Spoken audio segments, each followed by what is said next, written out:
Right.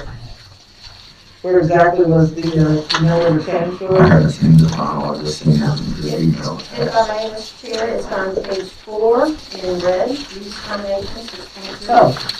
There you go. Oh.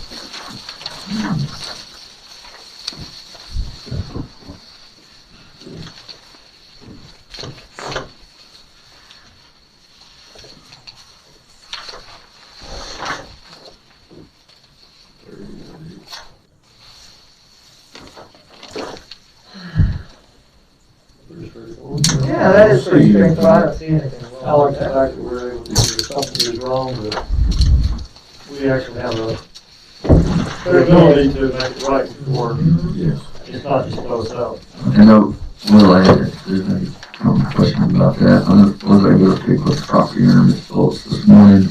He is very ready to execute this. In fact, today even, if we get to that point, he requested that he be contacted. He'll be in town at 11, and we'll be able to come by and do so. Since that time, you sent me an email. We talked about what he got. I was able to speak to Mr. Dotson yesterday, and you should have an email that basically transcribed before you. Yeah. He has indicated to me that that parcel would qualify for a low volume commercial entrance you heard me speak about earlier. I spoke to the property owner about that this morning. He's in complete agreement with that. We would have to file the application. It would be a transferable permit that goes with the property in care of the county. I hope I'm explaining that right. Okay. There would be an application fee of $100, but we could request that be waived. He has taken the steps to complete some of that, and he has only requested the layout of the site preclude the placement of trash receptacles and parking of citizens' vehicles on the VDOT right of way, which he explained to me was 25 feet from the center of the road and 15 feet from the edge of the road. Okay. He provided me his verbal blessings via the phone, and I asked for this documentation. If the board is agreeable and comfortable with that, I would be making a motion to allow Dr. Millhouse County Administrator to execute this lease and its latest provisions with Mr. Phillips, and subsequent to doing so, making a separate motion if needed to award the bid to the qualifying bidder to at least get our place in line. Understand it's going to be a while before the construction may take place. So I'd like to get our foot in the rung of the ladder, so we're not that much more delayed. And that's all that I have. If you guys have any questions, I would have to answer to the best of my ability. I was getting ready to second. Yeah, I would too. If there's no questions, I don't know if I can make all that in one motion. Maybe happy. I bet you, sir. I'd be happy to make both motions if you all would allow me to do so. First motion would be to allow Dr. Millsaps and County Attorney and appropriate parties to enter into a lease agreement with Mr. Joe Phillips regarding the parcel of tract for a future green box site. Second. Motion and second, any other discussion? All right. So, Mr. Coleman, Yes. Ms. Cook, and Yes. yes, I'm working on it. Ms. Yoder, Mr. Yoder, Yes. Mr. Booth, Yes. and Mr. Turner. Yes. Unanimous. My second motion would be to accept the lowest qualifying builder of Schwartz Excavating to prepare this site for the placement of green boxes in the amount of $66,500 subsequent to execution of the lease agreement, all applicable papers. Second. Motion second, any other discussion? Dr. Millsap? All right. Mr. Coleman. Yes. All right. Now, I've been suggested I call you. Or cooking book, whichever, but she says yes. She votes yes, both of us. Okay, Mr. Yoder. Yes. Mr. Booth. Yes. And Mr. Turner. Yes. Thank you. Unanimous. I have a hard time with names, so, you know, I He had her understands. indulgence years ago, you know. I have no idea. What's in my brain, what comes out of my mouth, and I always the same I question. don't know if you need a separate motion to to execute the permit. If it don't hurt, I'll be happy. Yeah. We can do Another that motion? just to be sure. if y'all would like. Oh, yeah, we'll have to pursue it, that's Yeah, right. a separate motion to pursue the permit, just to make sure. Entrance permit. I'll second that. So, there you go. All right. Mr. Coleman. Yes. Mr. Vita. Yes. Mr. Yoder. Yes. Mr. Booth. Yes. And Mr. Yes. Thank you, unanimous. I'd like to thank each one of you. I appreciate you indulging me and Cindy and Cheryl both and Dr. Millsap coming in on the end of this and everybody just trying to, I regret to say, but I feel like we'll probably find ourselves in these positions moving forward. I'll tell you what. Appreciate everybody's open-mindedness. The speed with which you were able to make all this happen was pretty amazing, and, you know, that's just a testament to your, you know, holding up your end of the bargain to your constituents, and it kind of happened so quickly, the whole thing. It's like one day they were there, one day they weren't, and, you know, I mean, I think it's under, what, 6 weeks that we've been able to pull all this together? I mean, that's what I thought, so, yeah. It's gonna Well, I know it is, but- Most importantly, I've got to give honor where honor's due, and that's Mr. Phillips. Yep, for being so- absolutely. And I don't want to deny that. He's been very generous, and very much appreciative to that, and want that to be reflected. Yep. And I know the He is certainly involved in our community. yes, the citizens in your valley will appreciate having that site. So, We didn't have to go out and look for a site. that's You right. know, Yeah. you got it started, and like I say, Mr. Phillips has always been good to help the county and his neighbors. Yep. So we're glad it all came together. So do you want to go ahead and do Kevin's part that quick for you? Sure. I sent everyone a forwarded email regarding the radio study, and he's requested an action to move on to 2.1, 2.2, the scope of the next phase of this project. Basically, what federal engineering is going to provide us is finalize the scope of the work, post RFP, attend any and all pre-bid calls, post question and answers from vendors, review all RFPs, which I think is important. If they're drafting this, they're putting it out, they're going to review it. You know, if the county was to take on that responsibility, I'm not sure, I mean, it would be hard to know every dot and every detail, not that it's impossible, but I feel confident in their ability. They would provide a summary and evaluation of the RFPs, and on-site, I thought this was pretty impressive in their conference call. They would provide an on-site interview aid if needed, and that's a physical person. If there's questions. That's all included. It is included, yes. Okay. And I have to point out, Mr. Sowers, Kevin done an incredible job. It was first indicated to be 52,000, and he got it down to 45,991, so 46,000. That's, you know, he believes in this project, and I believe the community believes in this project, but he's been very diligent to do everything he can do to keep the costs down. So that's basically the highlights of it, and that he is seeking the approval to move ahead of that. If you guys have any questions, I'll be happy to answer to the best of my ability. Consensus on that? Consensus? Do Motion.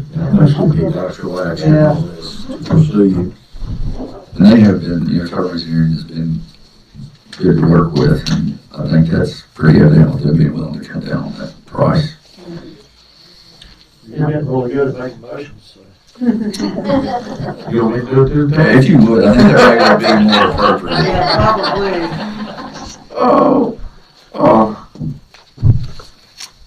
I would at this time make a motion that we authorize to move forward on, what was those numbers again? 2.1 and 2.2. 2.1 and 2.2 has been, as we have received it. And authorize the appropriate signatures and all that.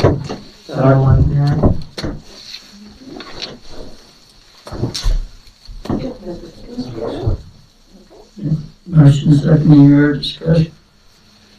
Yes, sir. All right. Mr. Coleman. Yes. Mr. Vita. Yes. Mr. Yoder. Yes. Mr. Booth? Yes. And Mr. Sherman? Yes. Thank you, unanimous. Thank you. We're only 29 minutes behind schedule. Dana? Good morning, everybody. Morning.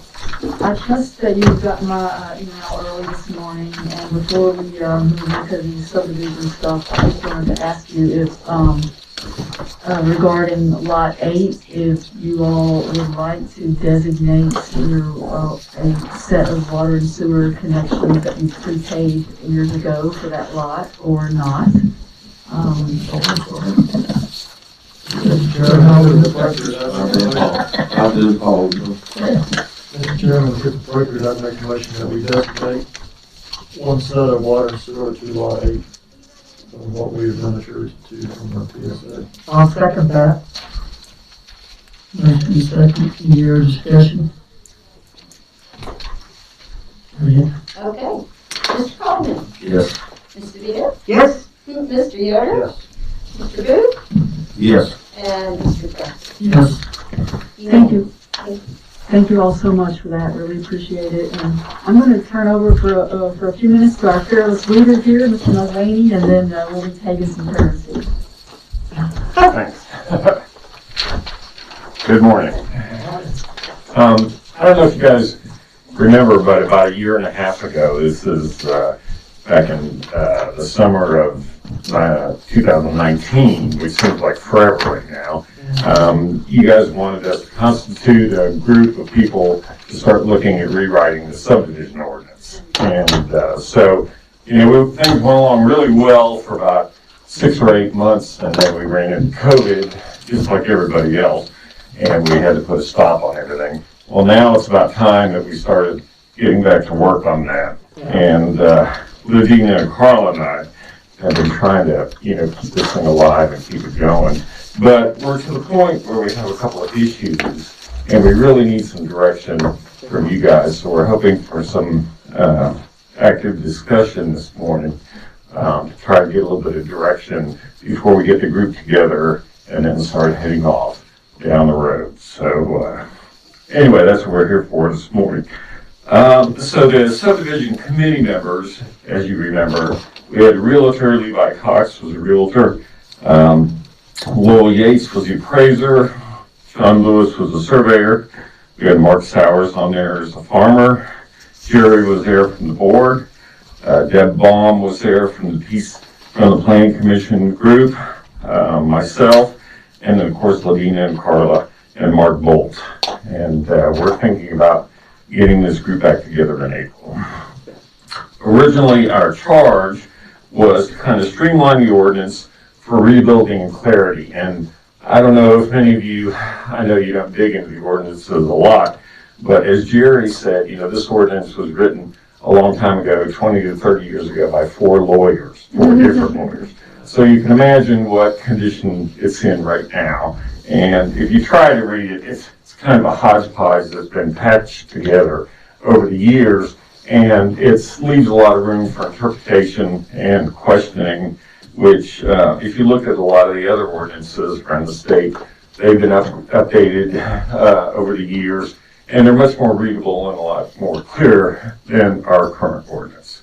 So one of our main goals here was to try to make it as clear as possible and kind of self-contained, so if somebody comes in and is focused on a certain type of division, we can give them all the information that they need instead of having them flip through, miscellaneous pages and back and forth between paragraphs, and that gets very confusing for everybody. So we're also going to make it easier to develop property. We understand the issue about development. We know that we need housing, more housing, and especially more affordable housing within the county, and so we're trying to keep an eye out to try to simplify things and make it easier for people to develop property within the certain bounds and limits that we all agree on. Also, we want to continue to recognize the agriculture and rural landscape as important, because that's part of what our county is. I mean, we are a rural county, we have a great heritage. We have a lot of people that really love this county, And so we want to preserve the good of what we have, recognizing that, everybody is moving forward and that we need changes that make sense for us. So, and we want to draw on the expertise and lessons from all the committee members and the neighboring counties. Now, we've got a lot of input from the regional commission, sent us a lot of ordinances from around the state. We spent a lot of time in the early days reviewing all those ordinances and the changes that other people have been making around the state, trying to earmark the ones that we thought were applicable to what we're trying to do, and we're going to continue in that vein. So one of the big issues that we have right now is the roads issue, which I'm sure you can appreciate. We have a problem with roads in Floyd County, and what do we want to do about that, and what can we do to help alleviate the situation? So I'll let Lydia talk a little bit about, or first Carla, I'm sorry, go over some of the subdivision changes that we made, and then Lydia is going to talk a little bit about the road stuff.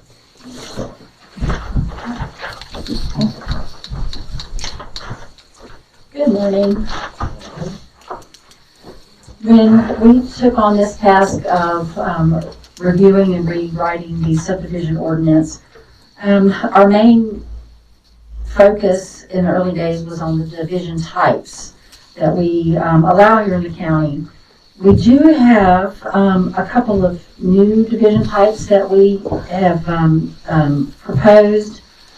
One being that we would no longer have just a lot subdivision. It would also, lot and standard would be combined. The biggest difference now is that for a standard subdivision, it's 4 or more or a new public road, and those won't be taken into account in the new proposed subdivision. Our agricultural subdivision would become a large lot division because we have found that there are many people that want to use the agricultural subdivision because of the acreage not having to perk property, but they're not actually using it for agriculture. So we've changed the name of that to large lot division. We still have the family subdivision, the townhouse subdivision, which was relatively new. We have made some tweaks to it. We've created a special lot division, which would include utilities, publicly owned and operated facilities, publicly owned and operated parks, stormwater management facilities, cemeteries, and required townhouse division common areas. We have, the committee has proposed a major and minor designation. Right now, a lot subdivision, I can review up to 3 lots. Anything 4 or more has to go to the planning commission to be reviewed. The potential change is that a minor subdivision would be 5 lots or less for the subdivision agent.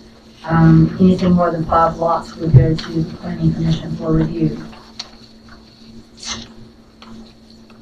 The committee has proposed lifting all perking requirements for all lots. They have proposed updates to the family subdivision, or excuse me, in the new ordinance, we're proposing to call them divisions, not subdivisions, because it's very confusing to people. But I explain this to people at least once a week. Any division of land is a subdivision as far as the county is concerned, but people hear subdivision and they think lots of houses. For the family division, there will be there's some state mandates and options. When we finally get the numbers back from the census, if we drop out of the high growth category, we have to follow a different set of rules per the Code of Virginia for family subdivisions. We will have to allow step parents and stepchildren to do family subdivisions. And right now, that is not something that the county allows. We also have the option to allow aunts, uncles, nieces, and nephews to be considered immediate family. That's an option that we have now, but it will also be an option later, and the committee has proposed allowing that. For our subdivision requirements, as Mike said, we're looking at clear, understandable text. People aren't having to second guess what it means. We plan to include diagrams for clarity and also to break up a lot of the verbiage, and propose to allow limited development on private subdivision roads. And that is what we have so far for the subdivision types, or the division types. And I'll be happy to answer any questions if you have any. Lavina's going to talk about the private road issue. Okay? Thank you. I drew the short straw, as you can tell. I haven't talked about the road issue. You have all the answers. So I don't have my vest, a bulletproof vest, so I'm just going to duck as it comes along. But first I want to tell you guys how much work these two have put into this, just an extraordinary amount of work, research. And Carla, if you don't know, is really good at diagrams, and so I'm excited for when we get to the point of the proposed ordinance will have a lot of visuals in it that I think can be easier to understand than just trying to read text. So anyway, I'm excited about that. All right, so we know that at least for the last 20 years or so, there have been no new road to state standards developed in the county, to my knowledge. What happens are people build driveways, sometimes shared driveways, and as you know right now, our subdivision ordinance does not allow standard or lot subdivisions on a private road. It has to have state maintained road frontage. The public roads, state maintained roads, are entirely controlled and decided by VDOT. They set the requirements for what it takes to get into the system. They've gotten more and more difficult. So what the committee has talked about is trying to thread the needle here of allowing private roads built to some modest standard, and allowing some subdivisions off of a private road. What the committee has proposed is allowing 10 to 12 parcels on a private road. The benefit there is you're gaining some lots, but you're not opening up the entire county to be parcelized and fragmented. The minimum standard right now is incredibly expensive, time-consuming, and just plain out difficult to get a road approved to state standard to come into the system. And so if we could have a minimum standard, we visited a neighboring county, I'll say, I won't name them, but we visited a neighboring county that had recreation subdivisions in their past with roads with no required minimum standard, and they allowed development off of that, and it was a nightmare. They will tell you that. They will tell you that it took them a long time to put that genie back in the bottle once they allowed development off of private roads with no standards. So what our committee has tried to do is think of what is the basic safety standards that we would want to do. So I'll get to that in just a moment. Let me first just say the committee feels like it would be helpful to have, if you all want to allow private subdivision roads, we're using that phrase intentionally, so somebody that has a private road that gets a name from our 911 system doesn't assume that it's automatically approved for private subdivision roads. So that's the phrase that we're using. But right now, when you look back at a lot of the paper subdivisions that were created decades ago before there was even a subdivision ordinance, the area that was to be roads completely fell off of the tax rolls, completely fell out of our land records. They just show up as blanks in our GIS system. And so what we've talked about is if we allow private subdivision roads, have those be a parcel in and of themselves so that they still show up there, and hopefully they could stay on the tax rolls. We talked to Steve Gerber about that last week, and he said that the challenge there would be in how do you assess the value of a road a piece of land that can only be used for a road. So he's going to be looking into that. But I just wanted to mention that might be a mechanism for keeping all the land on the records at least. Seems like it'd be very valuable for the people that work here. Yeah, that's what I said. Could we just have it be the same value of what they pay for their what their land is assessed at or something? Right. But anyway, it's a question it's an attorney question. It's like the most valuable piece of land they've got, is their access. Right. Yeah. Yeah, exactly. Who pays the taxes on that? We also, the committee proposes a POA, a property owners association that would be responsible, that would own that road and would be responsible for that road. And it would be written in big letters in many places that the county is not responsible for this road and VDOT is not responsible for this road and so forth. The minimum construction standards and specifications, the goal is safety of emergency access, upgradability in the future if landowners want to pursue VDOT standard. So the first part of that is Mr. Booth made mention earlier of a road that would like to go into the system, but they don't have the width. Our thought after talking to VDOT in 2019 was to do a 50-foot right-of-way. 40 of that would be for the road, which is what VDOT requires. And as you know, VDOT increasingly doesn't like utilities to go into their right-of-way, so a 10-foot right-of-way for utilities.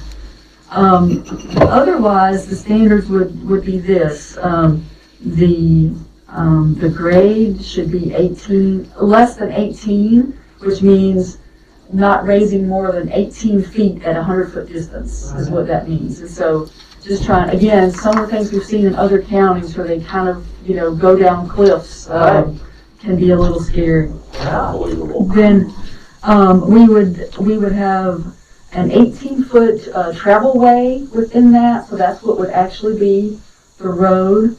We would have a 2-foot shoulder on either side, and then on one side there would be a 2-foot ditch line that we kind of have a little diagram for to show.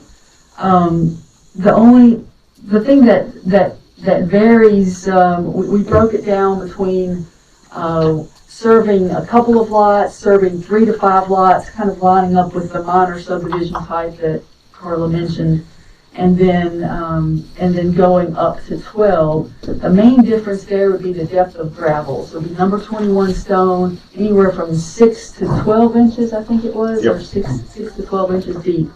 I'm getting a little bit in the weeds, but I want you to know that we're not trying to make these standards burdensome. We're trying to figure out a basic safety mechanism. The real challenge comes in is how do we proceed with that? We've laid out different options that a landowner or developer could consider. Maybe we let them consider they build the road first, we don't have to have a bond, and then we do approve the subdivision after the road is done. Or they could do the subdivision, post a bond for the road, and go that way. So we could leave it so that people in different circumstances have a different path doing that if it's something that you want to do. All right, what did I forget? You did great.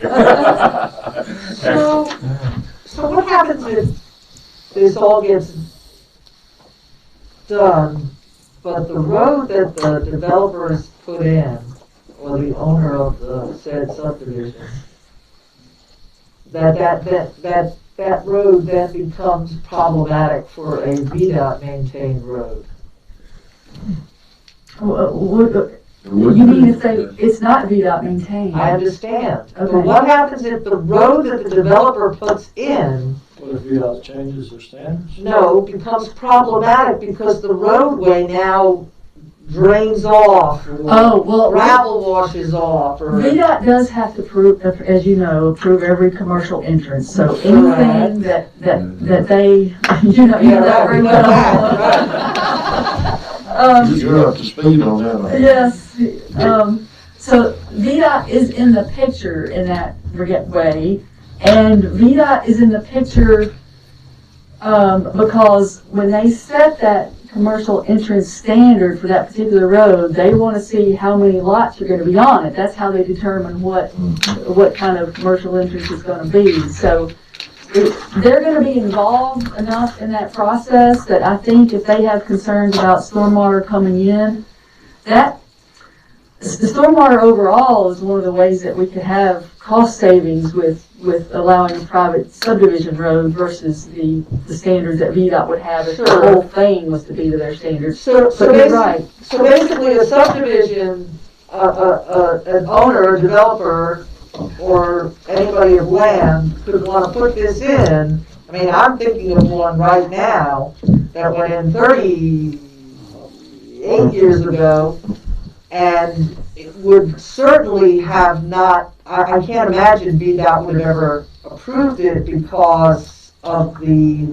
impact it has had on its state-maintained road. That's a beautiful subdivision.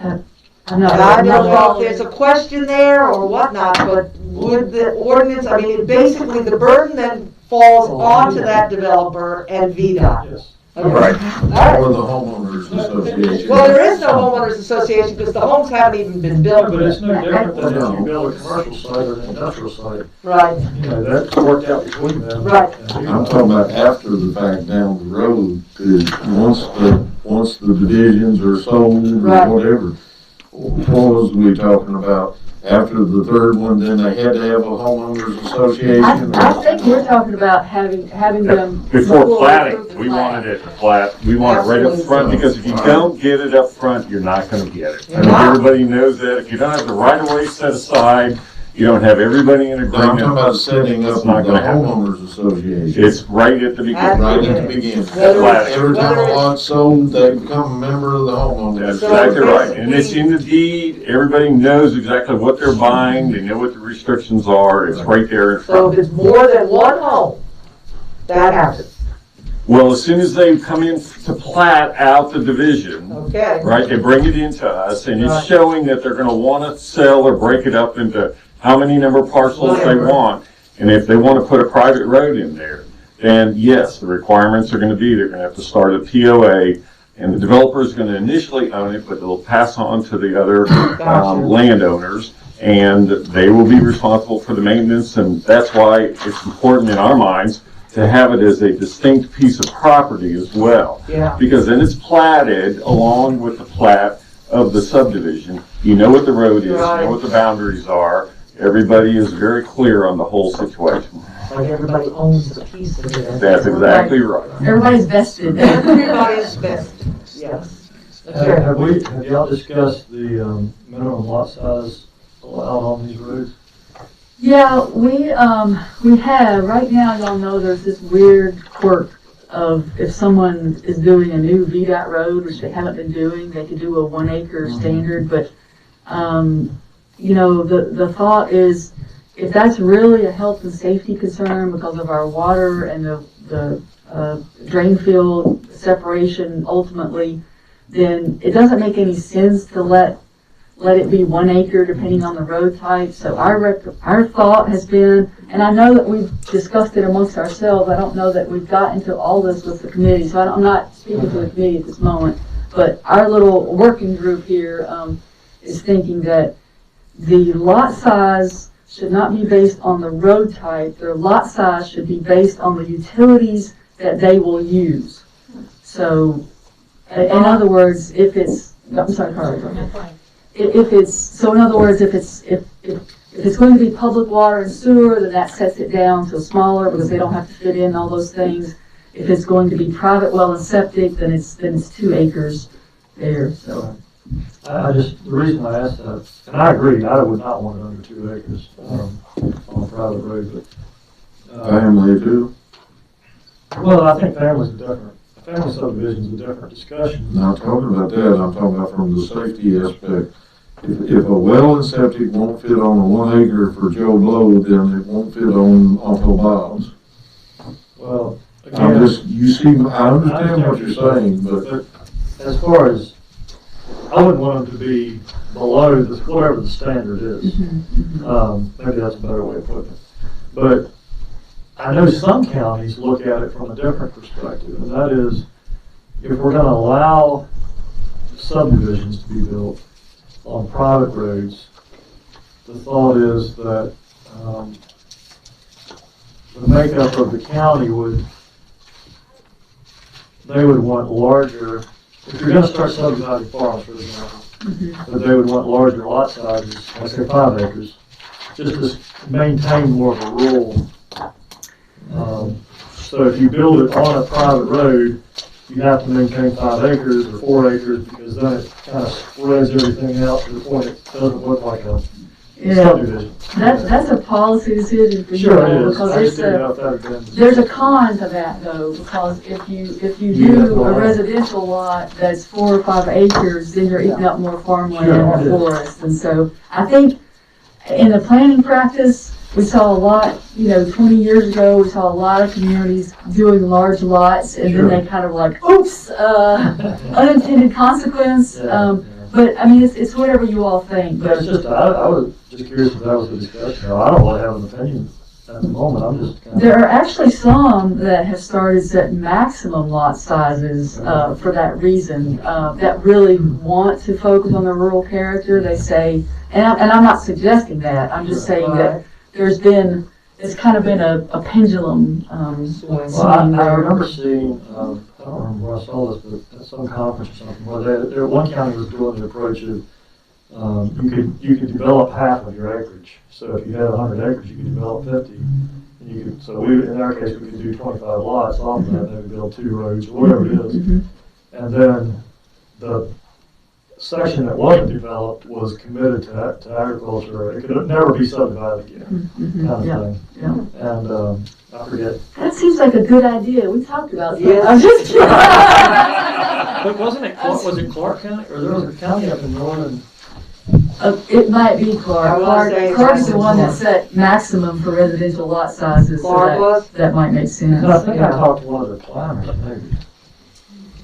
I think maybe one of their planners lived in a different county. I'm getting off the weeds, but I'm pretty sure I think it was at the rural caucus. Yeah. Right. Mhm. The Baker's rural caucus that I talked to, there was a supervisor in the county that worked in, I think it was Clark, there might have been another county there, that had that discussion about the approach they were using. It was just an interesting. They have a lot of pressure up Yeah. there in the approach, no doubt. Yeah, I mean, Montgomery County, again, I'm not recommending any of this per Sure. se, I'm just sharing ideas, but Montgomery County, years ago, maybe a decade or two ago, went to a sliding scale with Yeah. the same approach to say, if you've got 100 acres, you can divide it this many times, and it's up to you if you want it to be, a bunch of 2-acre lots, or if you want it to be equally. So Sure. there's definitely different tools that you can use to approach that. Yeah, but you have to be careful on your lot designation and what you name it. But doesn't the state code say that you can require up to 5 acres as a subdivision lot, qualified as a subdivision lot? Or it used to, I don't know if it's changed, but it used to, because as the maximum you could require and still qualify as a subdivision lot. Thus, you get into your agriculture lots and your other namings, so that may be something to check out with Steve Okay, before yeah. we venture down that road. I know that that's the case for family subdivisions, you can only regulate up to a certain size, but I think don't the recall. standard is too, Okay, yeah, we need to check into that. or it used to be. Now, things have changed much in not that long, but There are several in, I'm not stream, there are several in King George that are 10-acre subdivision lots. okay, Um, somewhere. Some of those other counties are also suffering some of the other effects. I think that you and I talked about this. They've had to do down zoning recently, and that's been very painful for them. The C word, didn't I'm just saying, it isn't a lot of fun, so. Yeah, It's along- not a lot of fun.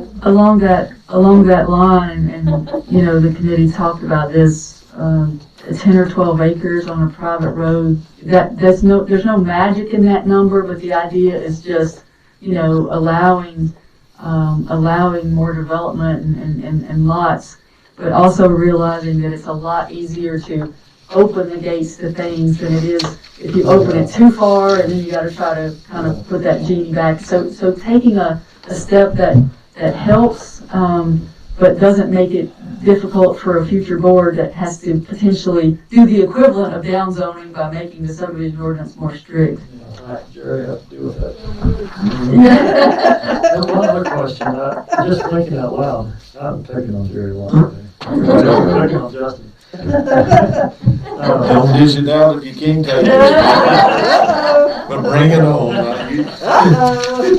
Well, I'm backing up. I guess one of the things that's just off the top of my head what I was thinking about, you said maybe maximize 10 or 12 lots on the road.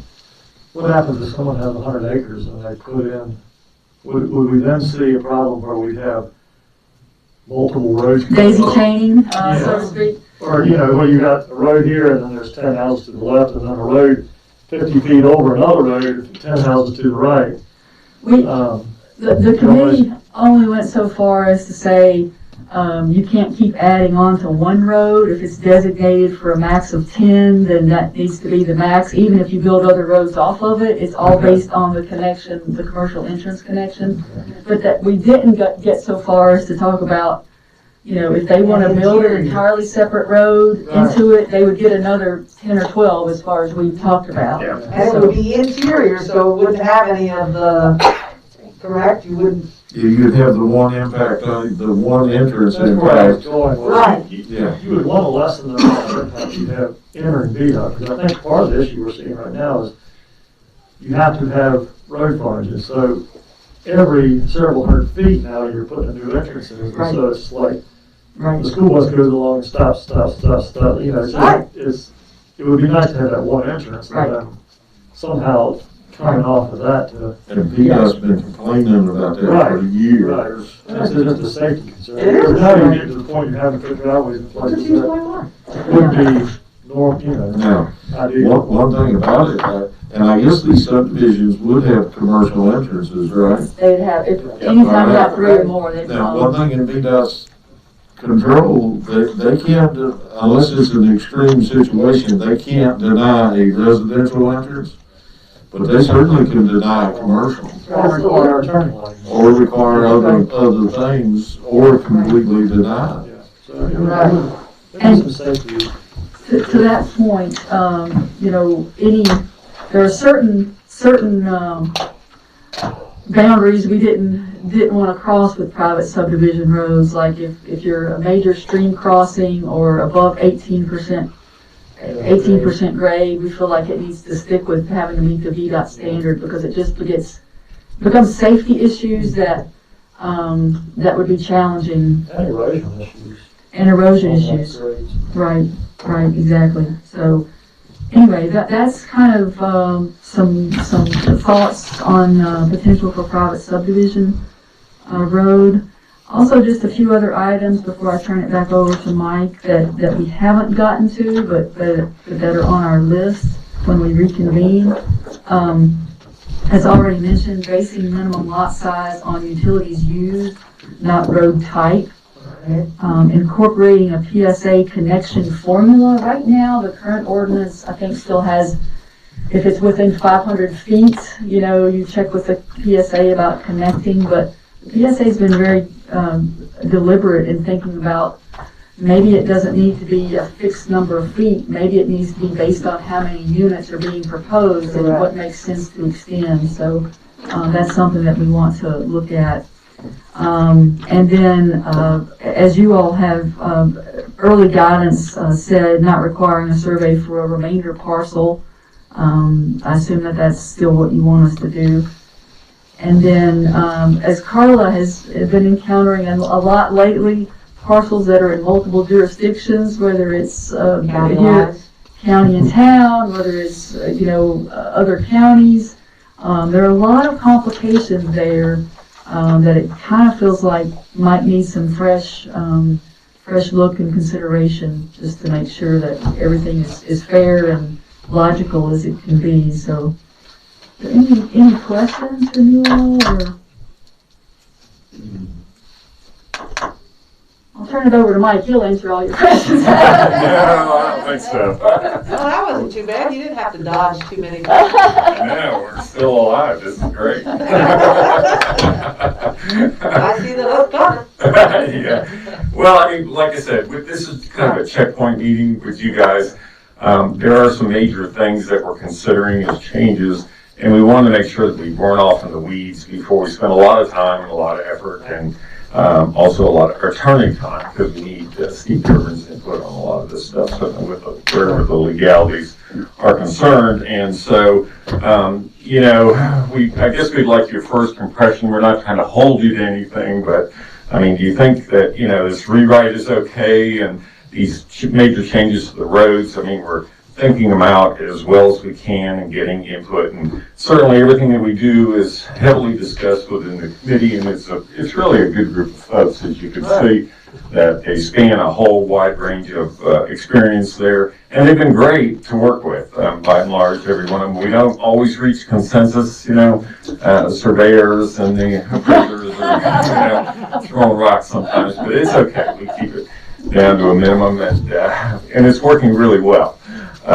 And then we're going to take it, of course, to the Planning Commission and get them to review everything and discuss it with them. So it's going to be a while before it gets to you guys, but we want to keep you informed to make sure that, you know, first of all, you're not surprised when you see it, and, you know, and you understand a lot of the thinking behind it, and all the work that's gone into trying to make something that really works for us is the really goal here, where we are now as a county. I just want to say I appreciate the update and kind of the letting us know what's going on, because, you know, it gives citizens a chance that are watching or reading about it in the newspaper to give us feedback, you know, over the next month. So You bet. that's a really good way of, because I don't know all the answers. I don't know if any of us know all the answers. But some of, you know, there's a lot of constituents that do have experience in these areas, and so it's a good way for them to give us feedback. So thank you for doing that. Yeah, and that's a good point, Lauren. We might want to think about some kind of outreach program at some point. You know, maybe when it passes the Planning Commission or something, and it gets a little bit more substantive. Sort of like a public forum, Yeah. kind of town hall meeting, That's exactly. rather than a public hearing set in stone kind of thing, but a generalized town hall. Yeah, we could go down to the high school, you know, in the auditorium or something, Right. and give a nice slideshow, or maybe by then, you know, a lot of the restrictions will be lifted. Sure. People will want to get out anyway. You know, we can hand out ice cream or something. Well, Starlight Drive-In would be a good place, so, and plenty of parking. so yeah, from this board member's perspective, yeah, I mean, it's obvious that reformatting and updating is acceptable. Anybody has to just watch Carla have to go through, and Ladina before Carla's, you know, getting here, of trying to explain and re-explain and over and over and over again, just a policy that was good at the beginning, but, you know, there's been so much change. So, yeah, for me, you know, my whole concern has always been these roads, the situation. I mean, I've got 2 in my district that are just problematic, and, you know, they're only, if we don't get a hold of that, as you said, Jeannie, but just get a hold of what that is, because it's safety. I mean, it's bottom line, it's safety. Yep. And, you know, I love the fact that you've come in just to kind of give us this sort of, like, okay, here's where we're at. COVID kind of blew it up, and now we're trying to work it. And I know you guys talked amongst yourselves throughout the course of our shutdowns and stuff, but, yeah, I don't know. I mean, I don't know what checkpoints are with this board, you know, but when you get into, I mean, if you're sitting at the table and go, well, I don't know, maybe we need to come before the, I mean, that right there tells you what a checkpoint would be. I mean, I think you're all adults, you're all professionals, you're all working hard to make something work for this county, so, you know, my opinion is I just leave it up to your guidance as, you know, when you think you need to come before us. But yeah, I really appreciate this. I've been wondering. Yeah, what's going on? Yeah, what's going on? Yeah, what's going on? Oh. I personally, I like the direction you're going. Great. Me Thank too. you. Thank you very much. Well, we'll keep you informed, like you said, as it goes through everything. And when we run into major issues, we'll try to bring them up. And, there might be some legal issues that Steve will throw in there that we'll need to get, bring you, praise you of and get your thoughts on it. But we're trying to put something together that'll help us in the future. Thank you, Rick.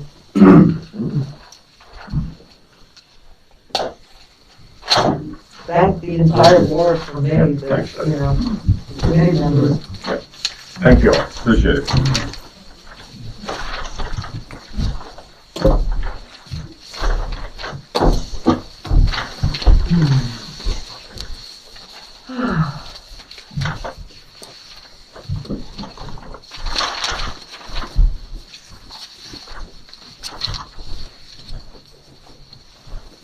Alrighty.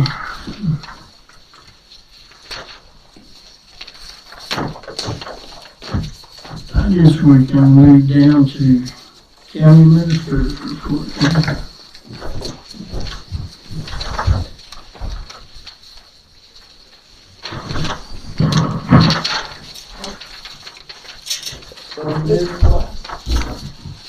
Here, we are doing this as a tag team, we didn't plan out that way. We did it ourselves. We just do it. Hey, one question I have, every month we put subdivision plats on the record, and you rarely have questions. Could this just be an information item, like building inspection? I think so. Yeah. Absolutely. We can always bring it up if we. Yeah. Yeah, something, I never really understood why this one's on the agenda and none of the others are. I think it just Just has has to a carry over Okay. for years and years and years. Okay. All the other monthly reports. Yeah. Okay.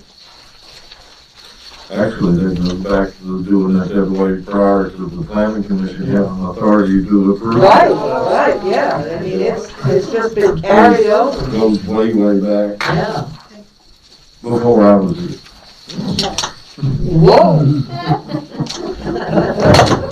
I'd just take that off the table before you use it as another slide. Give me the opportunity. There was subdividing caves or. Yeah, Fred Flintstone would slide off a rock quarry dinosaur at the end of the day. Alright. And then we had a resolution to add Dr. Millsaps to the, being able to sign all the county warrants and take Ms. Morris off. Yeah, So move. second, Mr. Coleman? Yes. Ms. DeVito? yes, Mr. Yoder? Mr. Booth? Yes. Mr. Turner? Yes. Thank you.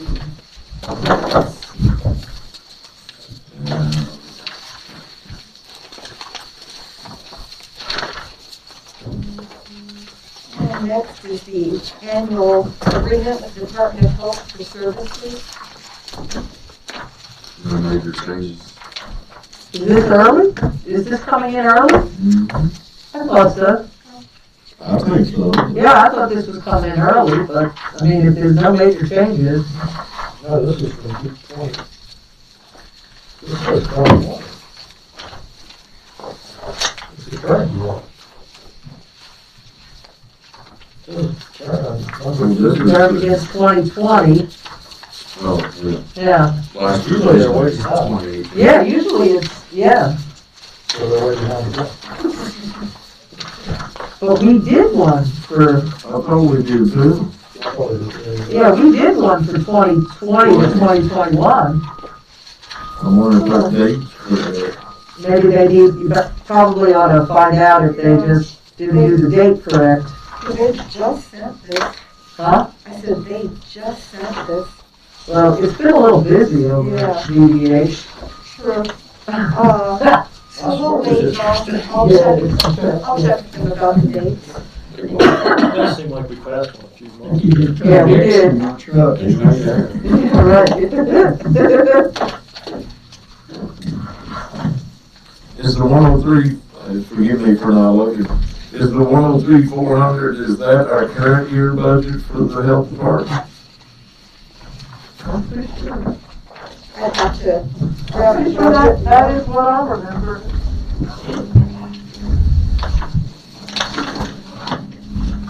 Want me to go grab the budget? I got it here. I apologize for not looking at either.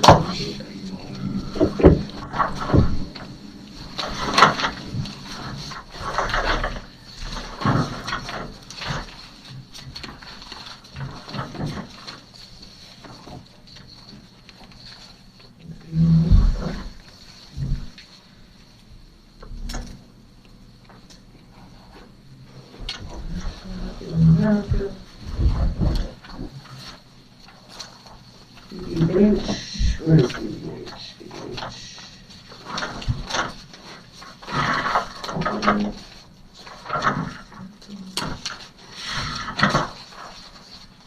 I want to say that's our, Pretty close to it. yeah.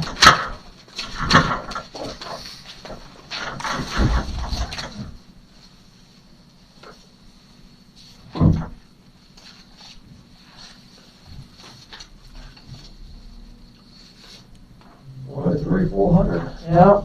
What did you call that? 13? No, that's what I was looking for. He's on a roll today. He is. He's working on that side of the table for a while now. Yep, 103.4. Yep, same as it was. I just want to make sure. I take that on y'all, and I leave my wife alone, she'll like me like it. All right, So it is the current budgeted amount. we'll find out. Yeah. Basically, this will be good until June, what, 30th? 20. I think we did. Yeah, if I'm not necessarily, yeah, you're right, it mentions 103,400, which is you see, the current amounts for this fiscal year. And then, so that assumes it's only 1 year. And then it's got July 1, 2020 as the beginning date, so yeah, it only lasts a couple more months. Yeah, I think we passed one earlier this year. We did. When did you? Check and see if we had already voted on That's why I was asking about the date. If they were proposing one for the next year, would, in relation to the that. We budget. just put it off to our night meeting and see. I'll see. Yeah, there's only one place that I saw there was a yellow highlight. It was on page 2, related to, it's a teacher age, well child care up to age.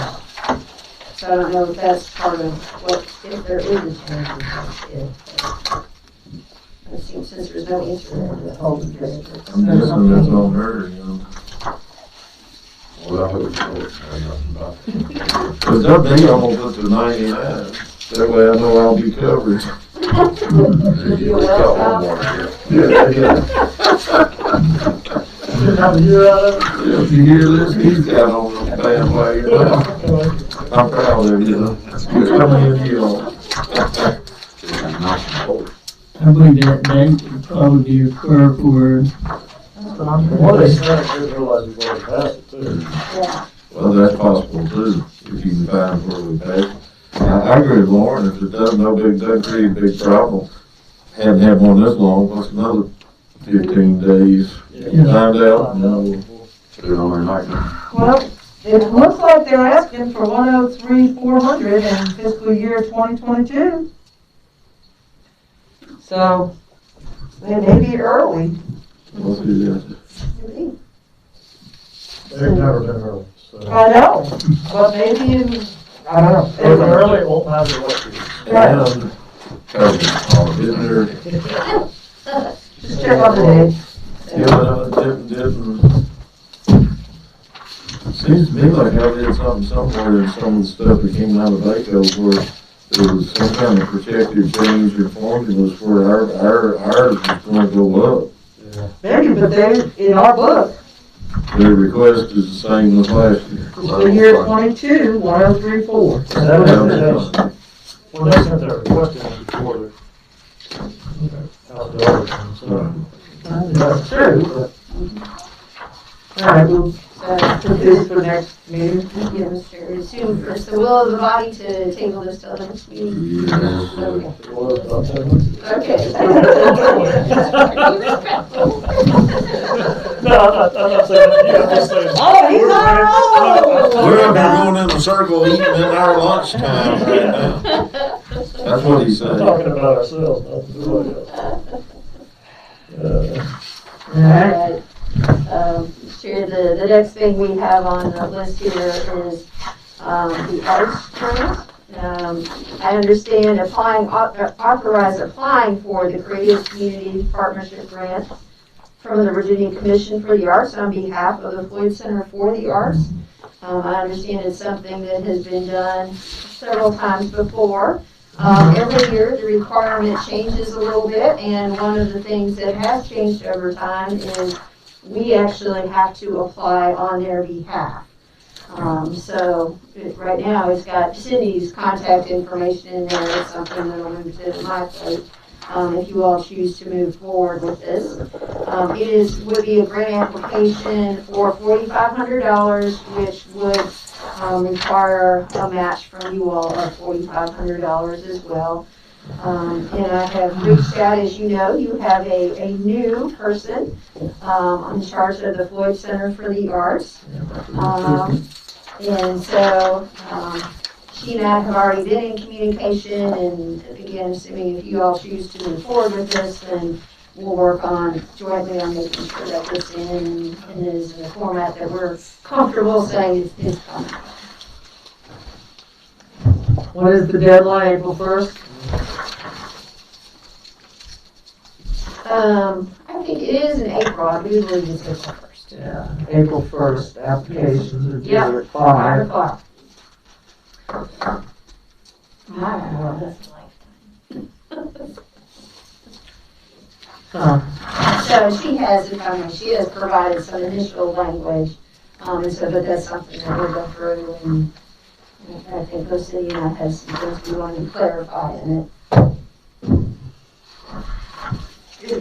One of the things we're requiring this year is some way for the board to determine whether the grantee was successful in using the program funds.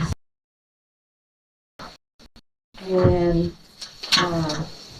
apparently it just kind of goes into the pot of money and goes to support everything as opposed to being used for any one thing specifically. So we were trying to come up with wording on how we could measure their success in the use of the grant money. They're basically going to have to, from what I recall, they're basically going to have to change their reporting methods and actually track the funding back to these people, then they have to certify it to us. Right. Yes, sir. Your recollection is correct. So there will have to be some metric, some way of saying we did this particular program for this amount of funds, and this was the outcome. Both just usage and And the funds will come to us, then to them? Correct. Okay, so we can require some kind of plan ahead of time before we release those funds, per se. Well, and that plan actually should be a part of the grant application. Right, but So that's where Cindy and I have talked about. We'll go back to them, work with them on making sure the application is reflected before we put it in under. in an agreement with us, then they need to report on that plan, not either as the money is being dispersed or well before it's all spent, in other words. Because if for some reason they're unable to perform and meet that, we have to pass it on. We're obligated for that $4,500, along with our matching $4,500. So, as I understand then, in our community service programs, the $9,000 that's listed for Floyd Center for the Arts is this grant, The grant plus our plus match. our match. And we have to match the 45 or they don't get the 45. And this is an area that I think we were going to be discussing This year. a Well, we little, discussed last year. a little bit more in depth at our budget meeting, I would think. But if we wait, Well, when was the application April deadline? 1st. Can't wait long. No. You hate for somebody to come up with a plan to file it, and then we, at the last second, say no. So you kind of need to go ahead and decide one way or the other, because If we're gonna do it, we need to commit to it now. If we're not gonna do it, then we need to let them know. I'd just like to know the eligible activities. Like what, and that's part of the plan, I presume, what it's gonna be used for. I don't know, I have not had a chance to go look at exactly what it is, but we can certainly do that. if it's, I mean, I've served on that board before, it's, they have quite a few different programs up there. So, I mean, I suspect they can match it to whatever work, and they've got everything from music to art. Yeah. Painting to. So I don't think they'd have a problem with that. It's just, they got to get their internal structure from what I remember where they can actually track every dollar. And I talked to Becky too, because she said this year it would be difficult. She said next year, knowing that this was coming, they could do it, but this year needs to be kind of their year in switching to that. We were talking about just kind of saying that they will offer like one new exhibitor show, and they will offer, Right. things they've always done, but not Doing the, just playing the art for the high school. Exactly. Things like that. things they've already done, but just say that they will do this, and for this year, let that be, okay. And that will meet the grant guidelines. Then in the next year, we have more detail, then they can, makes sense. They do provide a valuable space for a lot of small artists and stuff. I'm sorry, go ahead, you go ahead. I think there's also a requirement in here, that there has to be some kind of like impact statement about how this impacted the community or satisfaction or, some type of thing other than we did this. So we have to do it and somehow in some way made a difference or improved things. So I think that would get more to your concern. I haven't done it, I get to see their activities and the participation and COVID knocked it off, but prior to COVID, there's no way you could say that they weren't impacting the local economy, sales tax and everything else, so. A lot of activities going on. Oh, yes, they have a lot of activities there and the Junebug Center too. And, I don't think they'd have a problem showing the impact on the community. Now, during COVID, it's not been as much as it has been, but nothing else. You can't blame them for that.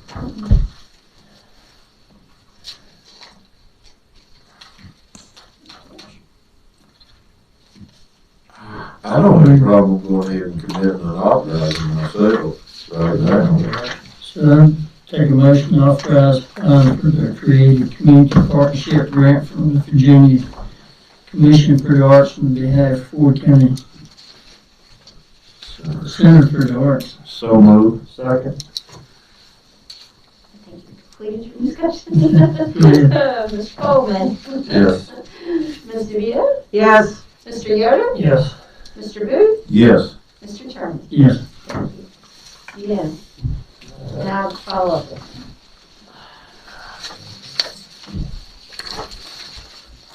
It would be, just as an aside, you may mention to them, it would be nice to, I don't know if they have an email list or something, but if we could get on, if the members here could get on that.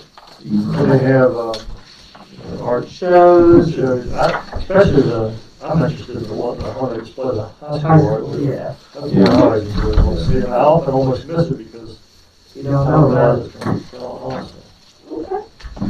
If they have a list with somebody new coming in, that might be a good time. Well, I need to get on that too. Good idea. I really find out about it when I see the trails. Yeah, well, I see somebody post on Facebook that, oh, we were there last weekend and we really enjoyed it, and I was like, let's do it again.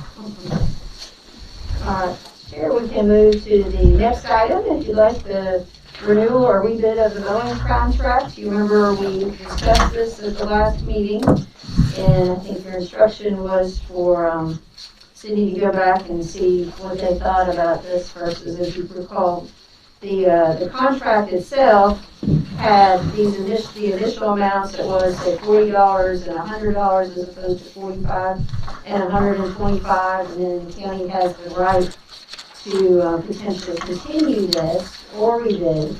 But what we were sent by the vendor was actually an increase from that. So I think Cindy maybe had some clarification on that. He kept the courthouse, library, and here the same, went up $10 a mowing for the innovation center and $25 for the recreation part.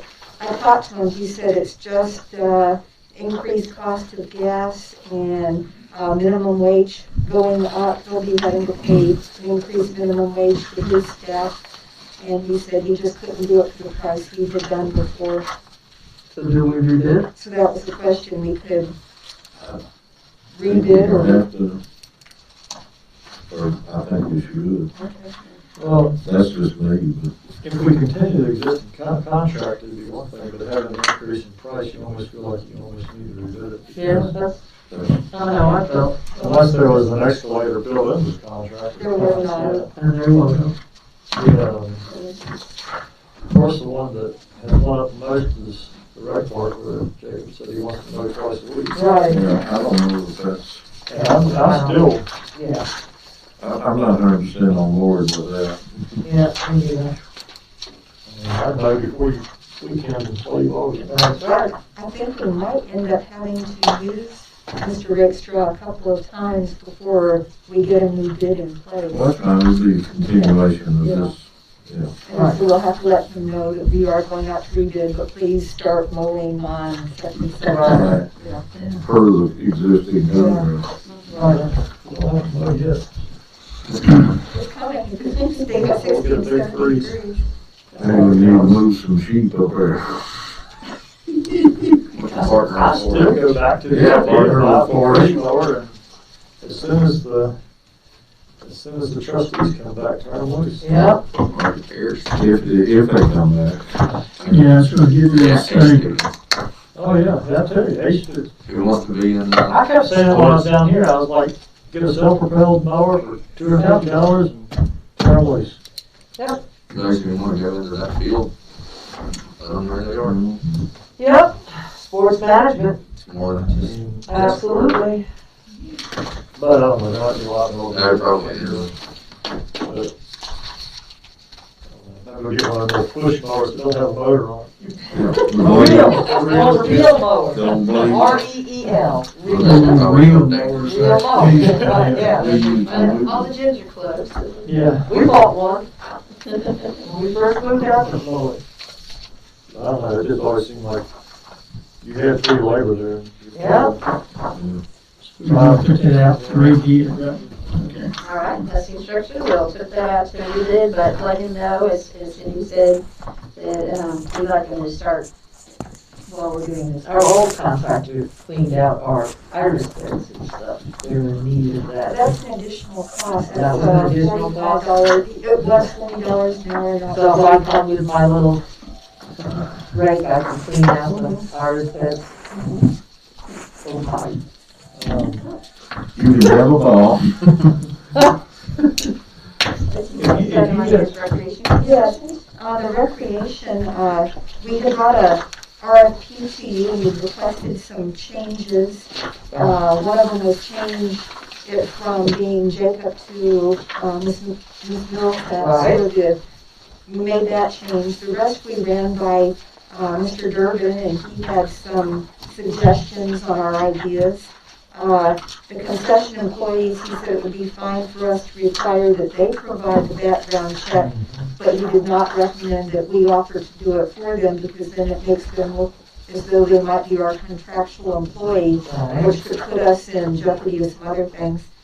And he was okay with both of the insurance items that were mentioned, so we put those in, and wanted to get your permission to release this RFP. So moved. Yeah. Second. Motion and second, go ahead. Okay. Mr. Coleman? Yes. Ms. DeVito? Yes. Mr. Yeager? Mr. Booth? Yes. Mr. Terman? Yes. All right, yeah.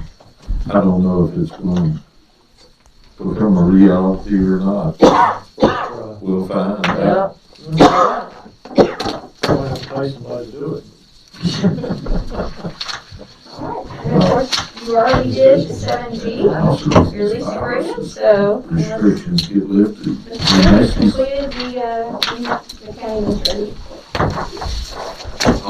The follow-up on 7G, if you get a chance, maybe to follow out about the execution. I'm not sure his availability the next 2 days is the reason why he was saying to be in town today. Okay. Sure. I think it's till 3 o'clock if I remember right. So we need to adjourn till 1. At 1 or readjourn is the EMS board. Correct. Could we do that at what, how long is that gonna last? Last time it went 10 minutes, but Well, this time Philip has quite a few things to update you on. Yeah, he does, he has a big folder, he knows that. So we're gonna eat fast, or get something to bring it back. Yeah. Alright, that'll work. I don't know if we can get in, so bring back tomorrow. Well, the EMS board of directors have a little more leeway than the board of supervisors. That's like When when they we start. do it. I'm gonna be here at 1 o'clock. Could we do 1:15? Yeah. That's fine. I'd be able to make it by then. I'm Yeah. gonna get mine and bring it back. Yeah. Yeah, I'll let you say that. All of Alright. them want us to walk in and get caught by a constituent, be it, Right. problems. Well, we're That happens to you? Okay.